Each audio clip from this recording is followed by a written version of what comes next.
7, 6, 5, 4-stage engine start. 3, 2, 1, and liftoff of Artemis 1.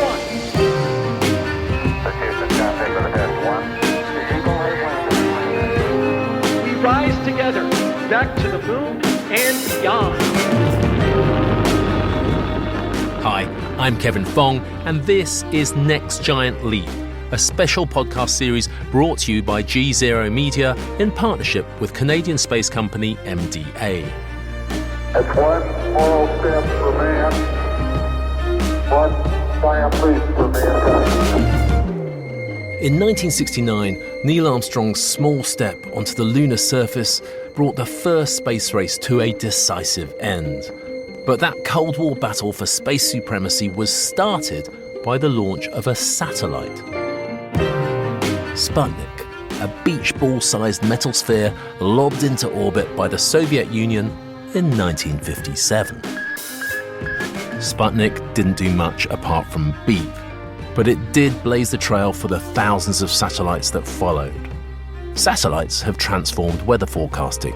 With GPS navigation, they keep us from getting lost.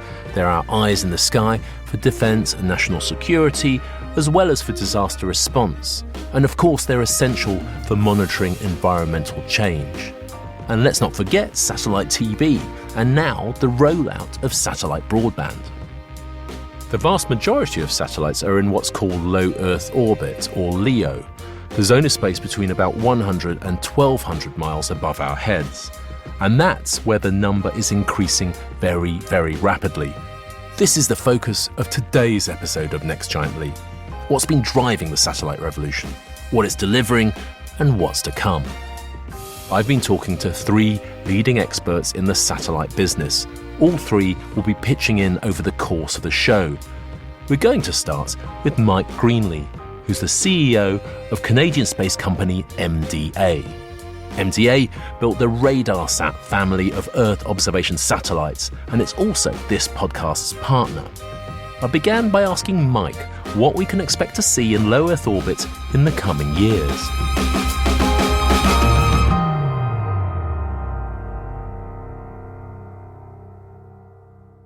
There has been a tremendous increase, as we've gone from, up to a few thousand items that are in orbit around the Earth. But, we're about to go through a decade which will cause tens of thousands of items, satellites, to be in orbit around the Earth in a number of different categories. So some of those satellites will be space stations. We'll move from the International Space Station to commercial space stations, which will be used for tourism, for entertainment, as laboratories for science, as manufacturing industrial parks, to be able to create things in space. And then, of course, we'll have the next 2 categories of a lot of communications, building networks for the Earth in orbit, and Earth observation satellites. So I think we'll see all 3 categories of sort of a range of space stations and industrial parks, communications, and Earth observations expanding dramatically over the next 10 years. A vibrant vision of the low Earth orbit future there, but let's step back to the present. The growth in the number of satellites in operation has been exponential. For some stats, I turned to Carissa Bryce Christensen, a prominent space industry analyst and the founder and CEO of Bryce Tech, an analytics consulting firm in the field of space and defense. In the last 25 years, total satellites have gone from about 500 active satellites to today around 8,000 active satellites. And the addition of those many thousands of satellites has happened in low Earth orbit, or LEO. And we're now in the middle of 2023. What is the rate at which we're deploying new satellites at the moment? In the first quarter of this year, we deployed nearly 1,000. Let me clarify what the nature of this growth is. Instead of a smaller number of very large satellites, mostly far away, we are seeing many, many small satellites very close in. There's a fair expectation that that will continue. There are companies investing in those systems, multiple companies deploying systems in low Earth orbit. We're at a really interesting time right now where those satellites are operating, and we are going to see in the next year or 2 or 3 how the business case really looks for this new generation of low Earth orbit satellites. What I wanted to know from MDA's Mike Greenley was what's been powering the explosive rise in those satellite numbers. It seems that the largest driver or enabler has been the decreased cost of launch. And so if we go back to, space shuttle days, there's some number around $18,000, $20,000 a kilogram that it cost to launch something into orbit back in the days of the space shuttle. Today, that $20,000 a kilogram is about $2,000 a kilogram, in a good deal on a modern rocket to get into orbit. But that's much, much more accessible that allows businesses to be able to, close their business case. If you can build a communication systems or build sensors to observe the Earth or build a manufacturing facility that could operate in zero gravity, you can now get it into orbit affordably. The accessibility of launch and the cost of launch continues to decline. And Mike, what has made it so much cheaper over the years? A couple of things. One of them has been the commercialization of launch. So industry's involvement in launch, industry's investment in launch, industry's ability to take risks, to be able to try stuff out and then to get success. If you have a large government program and it puts a rocket up and it blows up, let's say, the world would say, oh my gosh, like that government agency failed, it didn't work. As you see every day with SpaceX, when they launch something, they try stuff out and it blows up. It's just an exciting day. It blew up. We learned a whole bunch of things today. Let's try again. Industry can do that. Industry can try stuff out, use their own investment, combine with government investment, and rapidly accelerate the innovation cycle. So that's been a huge contributor to that, in addition to the technology itself. So in launch, one of the largest things has been the reusability of launch, so that we've seen now, through SpaceX and their rocket systems is the biggest example, whereby, you launch a rocket and then the boosters return and they land. And that's almost as exhilarating as watching the launch itself, as watching these boosters return and land and be used now dozens of times. So like the reusability is getting obviously much more bang for the buck in terms of being able to have a rocket that can be used again and again, which further drives down costs. So when we talk about that great expansion to come, there are systems such as, SpaceX's Starship, which are forecast to take the current $2,000 a kilogram down to $200 a kilogram, in addition to having, 100 metric tons of cargo capacity, which will just dramatically further change the thinking. I don't think people really understand yet, what transformative impact a ship like Starship is going to have as it gets operational over the next year or two.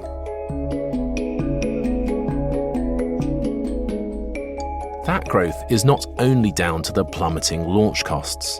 Over the years, satellites have become smaller and cheaper to make. One of the engineering pioneers of this trend is Professor Martin Sweeting of the UK's University of Surrey. Around 40 years ago, he founded a startup, Surrey Satellite Technology Limited, to commercialise small satellites. The company is now owned by the aerospace giant Airbus, with Martin as its executive chair. It all goes right the way back to the 1980s. And that was at the point at which, I think for the first time, we saw consumer microelectronics emerging, so that there was large production quantities, and consequently the cost of consumer microelectronics dropped very dramatically. And yet you were able then to construct devices, initially microcomputers, which were very capable at very low cost and required much lower powers than perhaps previously. And I think the jump, if you like, was to say, right, okay, this commercially off-the-shelf technology could be applied to space. We could now manufacture satellites that could provide useful functions at a fraction of the cost, a fraction of the time, and a fraction of the size, which made them cheaper to build and to launch. And in the last decade or so, what we've seen is small satellites now having the sort of capability to address real commercial and other, governmental applications. And so that really changed the whole commercial environment, but not just the commercial environment. It also has changed the way that the institutional space sector has been thinking about how it addresses some of its, government, civil and indeed military government requirements. And I just want to get a sense of scale here, Martin. We say small, we say large. What did an old-fashioned 1990s large satellite look like compared to a small satellite, the sorts of things that you're launching many of today? Yes, I suppose the easiest thing to think of is that a large satellite will weigh a number of tons, metric tons, and it could be the size of of a good sized bus. Then there are mini satellites, which are probably the size of a small car. And then we have microsatellites, which are the size of a sort of domestic fridge. And then we have nanosatellites, which are probably the size of your briefcase, all the way down to the size of a loaf of bread. It's the micro-sized class of satellite which is now populating low Earth orbit at an extraordinary rate. SpaceX, go for launch. And as you just heard, the launch director has given the final go to proceed for launch. Let's sit back and watch as Falcon 9 takes our 56 Starlink satellites into space. T-minus 5, 4, 3, 2, 1, 0. Liftoff. Vehicles teaching downrange. That was just one tranche of Starlink communication satellites launched by SpaceX last month. Another launch in May delivered a further 56, and a third launched 52 more. 3, 2, 1, ignition, and liftoff of Starlink 5-6. Go Starlink, go Falcon. Ultimately, SpaceX aims to place some 12,000 of its broadband satellites into orbit, creating a vast fleet, a mega constellation to offer high-speed internet across the globe. And it's not the only company with this ambition. Carissa Bryce Christensen, and then MDA's Mike Greenley. So the large constellations of small satellites we see today are really responding to the data demand that we see today. Satellites historically provided broadcast television, among other services, but broadcast television has been the driver and the moneymaker of communications satellites. The way that people consume content has really changed. They're no longer watching television broadcasts. They are streaming content via broadband connections. And so the core of the business model for the LEO constellations we're hearing about, the communications constellations, is serving broadband users and serving them globally and ubiquitously. One of the big things about space-based communications and putting up space-based networks is the accessibility of communications regardless of where you live. So I think back in 2016 or that era, United Nations declared access to the internet a basic human right. And there's still, more than a third of the world that wouldn't have that access to the internet. And it's, challenging to create land-based laying cables to be able to create, that communications, or putting up towers to do that wirelessly. So space-based networks are going to be the ultimate equalizer and form of equity, so that regardless of where you live, you can have access to broad-based communications, access, therefore, to an education, access, therefore, to the ability to start or run a business online. So there's a tremendous, impact of space-based networks that can come to the Earth.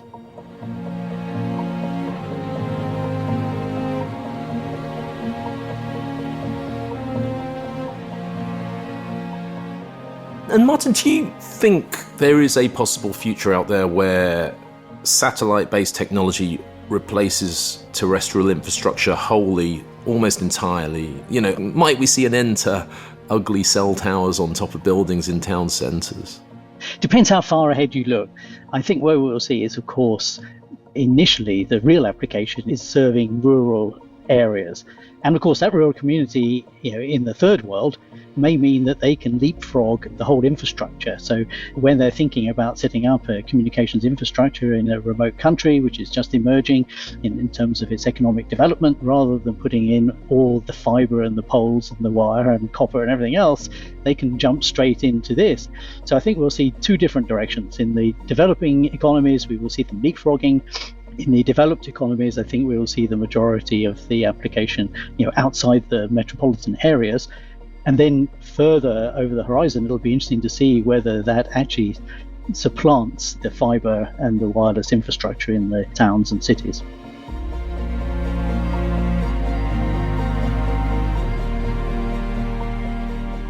Carissa, with your forecaster's hat on, I want to know if there is a future which has an appetite for these many constellations of small satellites. Do you think that demand will continue to grow? Well, I can say with certainty, demand for broadband data will continue to grow. I think that there is uncertainty around the ability of satellite constellations to effectively meet that demand. That depends on how those systems perform. That depends on the pricing they can offer. That depends on their ability to interconnect with and interact with terrestrial systems and provide seamless service. So there's also an interesting dynamic that we've seen before, and that is systems are being deployed now by SpaceX and by Amazon and by a company based in the UK called OneWeb. And those systems are supported by substantial investment. If they financially fail, that doesn't mean they go away. That infrastructure that's been placed in space could be acquired by another group and operated. So the financial and business success of the system may be disconnected from the ongoing availability of that capability. And I think that's a really interesting question that we'll be seeing played out over the next few years. Because the cost of satellites and launching them has dropped so much, some companies outside of the space industry may choose to go their own way and put up their own satellite constellations. Large multinational corporations are starting to look at, their own space-based network. So I can rent time on somebody's network if I want some SpaceX time or something on Starlink, but I can also just put up my own network. So we're seeing today large agriculture machinery companies putting up their own space-based satellite network to connect all of their farming vehicles around the world for precision agriculture, increasing the speed and accuracy with which you can do agriculture. We're seeing automotive companies putting money aside to be able to connect up all their cars driving around the world that can turn into car features as a service, but that can also relate, cause, smart cars to occur. So as corporations get access to these, private networks that enhance their businesses, a wide range of the services that we receive in our life will be enhanced as a result of those space-based networks.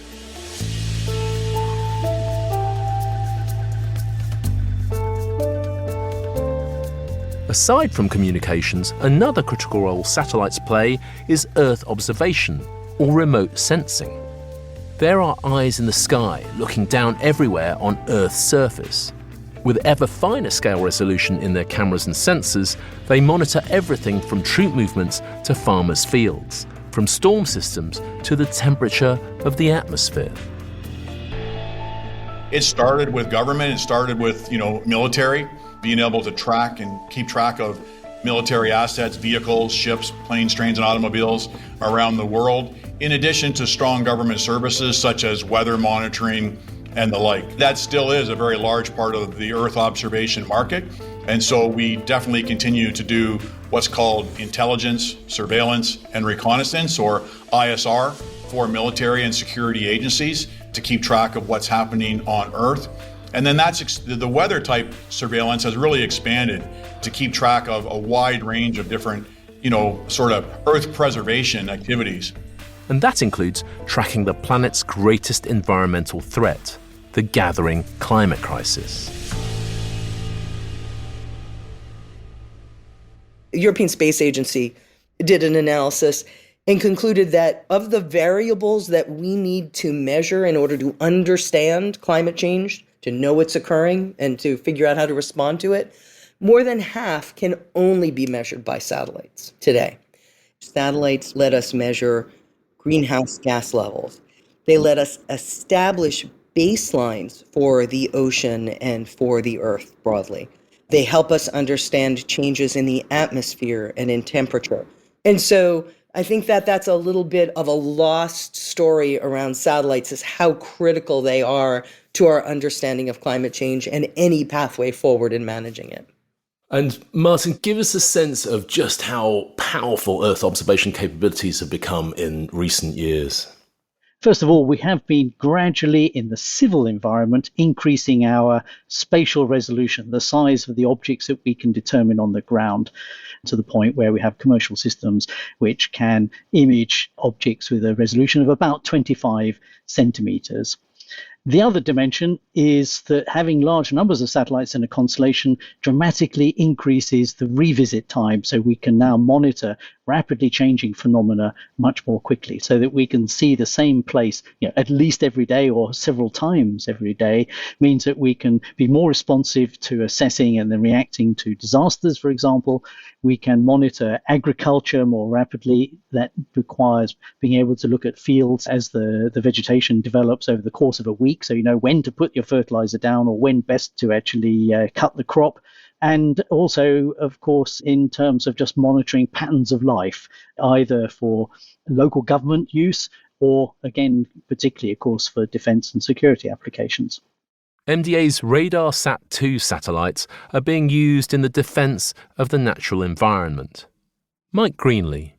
We've got involved in things like deforestation, for example. Keeping track of the density of forests, identifying when those change, being able to know when people are, doing illegal acts and, taking down forests that they shouldn't have and bringing in resources to prevent that. MDA is heavily involved in illegal fishing and unregulated fishing to monitor naval activity, ship activity off the coast of a country in their economic zone and identify the presence of illegal fishing so that people can very accurately interdict. A lot of countries don't have the resources with airplanes or ships to patrol their entire, 200-mile nautical limit off their country. It's too vast of a piece of real estate. But with space surveillance, they can see that's where the illegal activity is, and you can target right in on it and get after it. So, very powerful effects of space-based Earth observation. And this sounds like it's going to yield an incredible, huge stream of data. How are we going to filter all that down? How are we going to process that? And in particular here, I'm wondering on the role, if any, of artificial intelligence, AI. Yeah, so there's absolutely a lot of data that comes from Earth observation. From MDA's radar-based satellites like RadarSat-2 alone, we have just millions of kilometers of Earth observation imagery from over the years, archived and then collected and being added to on an annual basis. For sure, artificial intelligence and machine learning has a tremendous role to play. I mentioned illegal fishing as an example. For illegal fishing, we'll often fuse, multiple sensor types, radar sensors, optical sensors, radio signal sensors, a number of different sensors from space. We'll fuse them together to say, where are each of the ships? And then we'll use often artificial intelligence or machine learning algorithms to look at the behavior of a ship to say, okay, there's a ship, everything's turned off on that ship, but it's moving in a pattern that is a fishing pattern. That's a fishing vessel doing illegal activity, raise the flag. That's a very simple example whereby you're massively able to process much more data and do it much faster as a result of artificial intelligence and machine learning.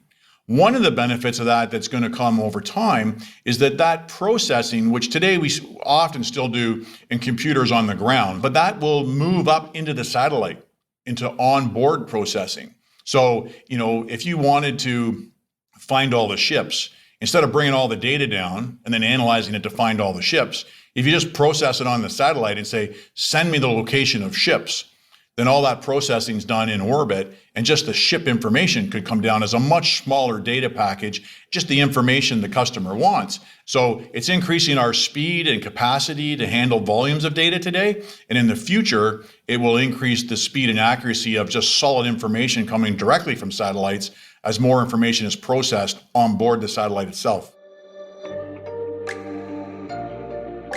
The manifold benefits of ever more satellites and increasingly smarter ones are easy to understand. But with many tens of thousands more up in low Earth orbits by the end of this decade, there's a problem which can't be ignored: congestion and an increasing risk of collisions. In low Earth orbit, objects are moving at tens of thousands of miles an hour. Collisions can knock out satellites and create high-speed debris, which can damage yet more satellites and even space stations. everyone's concerned as low Earth orbit becomes busier and busier.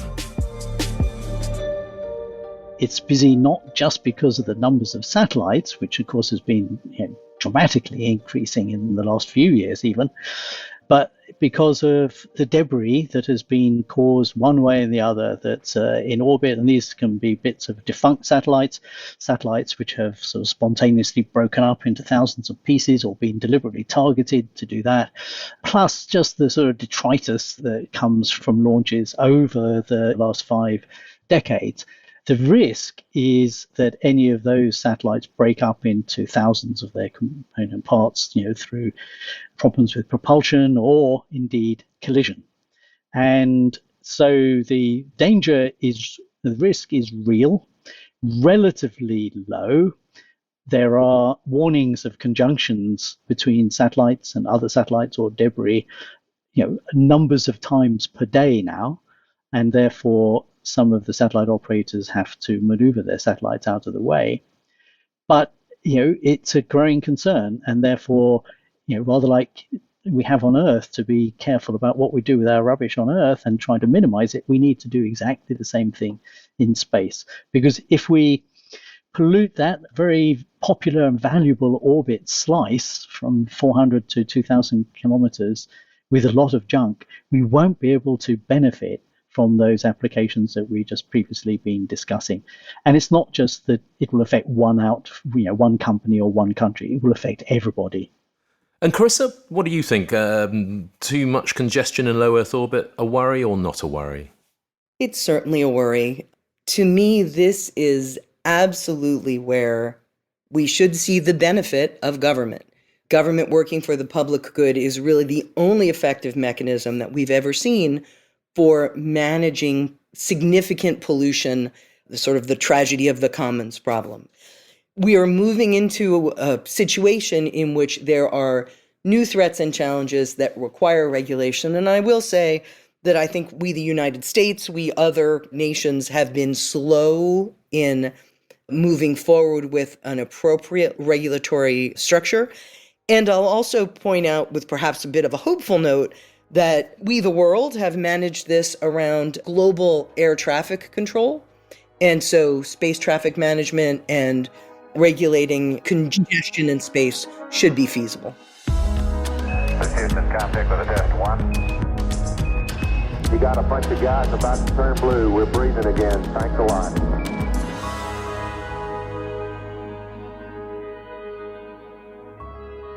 Yeah, certainly the whole industry is talking about, what level of, regulation or governance do we need to have over ourselves as a global community operating in orbit around the Earth. So there's some minimal governance there, but not a lot, and not a lot of behavioral governance.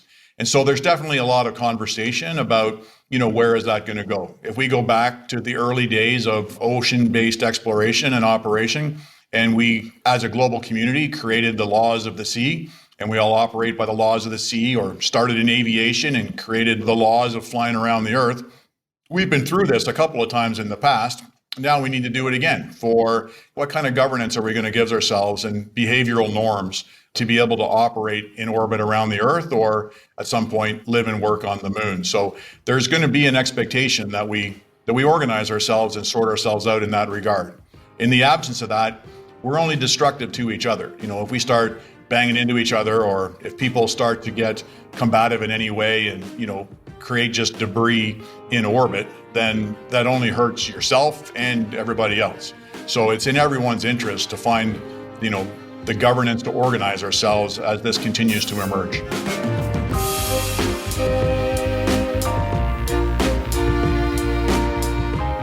That's it for this episode. My thanks to Mike Greenley, Carissa Bryce Christensen, and Martin Sweeting for their insights. From GZERO Media, this is Next Giant Leap, made in partnership with MDA. I'm Kevin Fong. To hear the whole series, check out the GZERO World podcast feed wherever you get your podcasts.